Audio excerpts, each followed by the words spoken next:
Right now, some part of your brain is looking for a way out. Out of this video, out of this room, out of this feeling. You call it boredom. You treat it like a glitch, an empty gap between the interesting parts of life. But the real answer is far stranger. Boredom might be the single most important survival tool your species ever developed. Without it, you might not exist at all. Think about the last time you felt truly bored, stuck in a waiting room, staring at a ceiling at 2 in the morning. Your skin itched with restlessness. Your hand reached for your phone before your brain even decided to move it.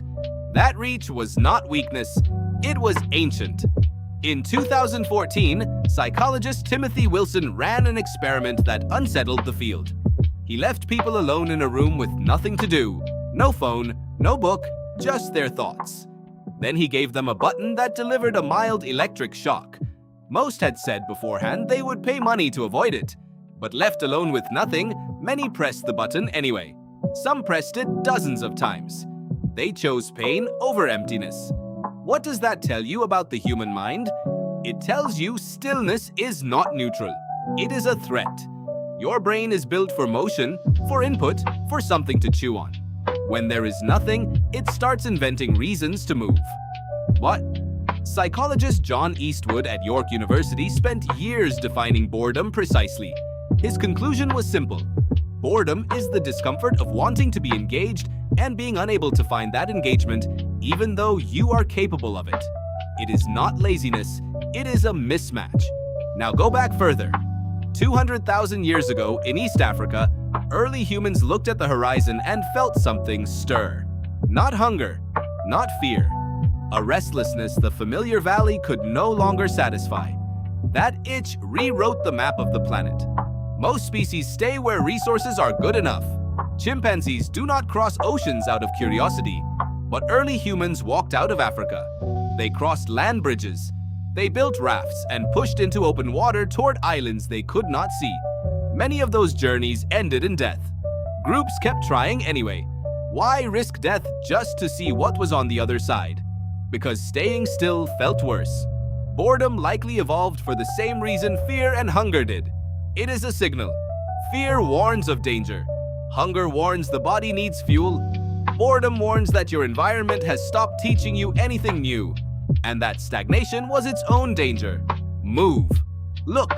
Learn something before it is too late. The humans who felt that nudge most strongly explored, innovated, and found new resources before crisis forced their hand. Restlessness became written into you, quietly, generation after generation. Boredom does not only push you outward, it pushes inward toward new ideas.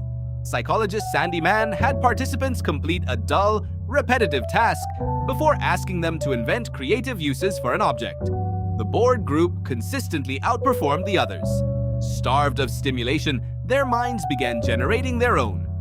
This is likely why so many breakthroughs happen not in frantic focus, but in the bath, on a walk, in an empty afternoon. Denied outside entertainment, the mind entertains itself. So why does boredom feel so unbearable now, in a world offering endless stimulation?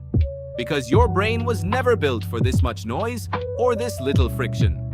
For most of human history, boredom had time to build into something before it was answered.